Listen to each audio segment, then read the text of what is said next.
Annyeonghaseyo mga friends. So for today's videos, a day on my life, i-flex ko muna yung mga items na nabili ko nung nakaraan sa Ukay. This one is Vans long sleeve, size medium. Flex lang ha, di po ito for sale ha. This one, ayusin ko muna. Yan. Ito yung etiketa niya sa gilid ng bulsa mga friend. Ayan, kita ba? Kita ba? Tapos sa kabilang side. Kung mayroon pa ito dito. Ito, this one. Yeah, this one. And then, dito pa. Siguro naman, legit to, no, mga friend, no? Medyo sakto lang naman sa bulsang, sakto pa rin sa wallet ang binayad ko dito. The next one is, Vans ulit. Hoodie jacket naman siya. Ito, mga, nasa 2 years na sa akin. Kita ko lang po sa inyo yung design, no, mga friend. Hindi naman lahat ng mga sinusuot ko branded. Ay branded nga yung iba, mga pangalis. Pero yung mga pang everyday use, okay na yun. Hindi naman tayo ma-art sa mga ganyang bagay-bagay. The second one is Vans hoodie jacket. Yan.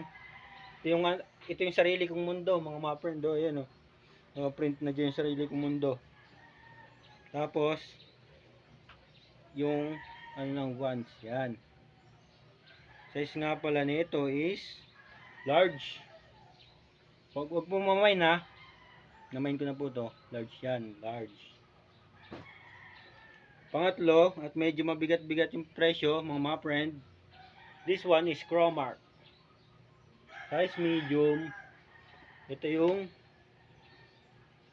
ano niya sa likod. Yan. Diba? Ang presyo naman ito nung nag-get ko to mga friend 6H. Pwede na, 'di ba? Legit naman. Legit naman siyang Cromark. Dito yung isang etiketa niya sa baba. Yan. Medyo mabigat din kasi sa market pa to mga friend, pero panalo naman sa design. Simple lang, aesthetic.